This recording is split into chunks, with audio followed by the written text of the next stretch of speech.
Praise lord. దేవుని ఘనమైన నామమునకు మహిమ కలుగునుగాక. ప్రభు నామమున మీ అందరికీ హృదయపూర్వక వందనాలు. ఈ ఉదయకాలము దేవుని వాక్యాన్ని విందాం. కీర్తనలు 101:2. నిర్దోష మార్గమున వివేకముతో ప్రవర్తించెదను, నీవు ఎప్పుడు నా యొద్దకు వచ్చెదవు, నా ఇంట యథార్థ హృదయముతో నడుచుకుందును. ప్రియమైన వర్లరా, ఇక్కడ భక్తుడైన దావీదు ఆ ప్రభువుని గణపరుస్తా కీర్తిస్తా ఒక చక్కటి మాట మాట్లాడుతున్నాడు.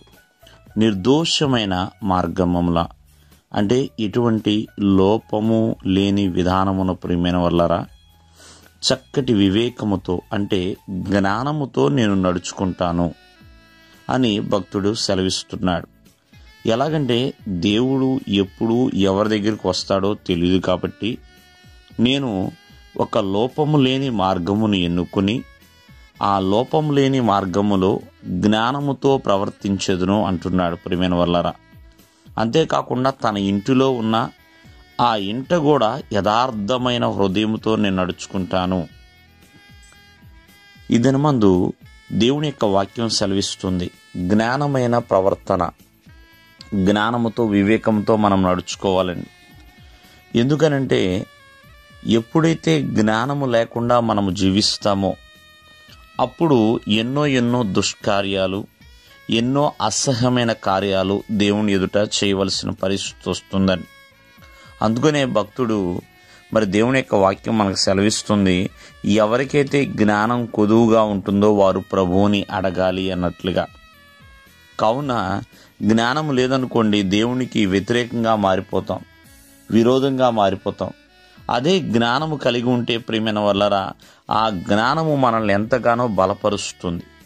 కావున ఈ ఉదయకాలమందు ప్రతి ఒక్కరు కూడా ఆలోచించండి, జ్ఞానముగా ప్రవర్తించాలి దేవునిలో.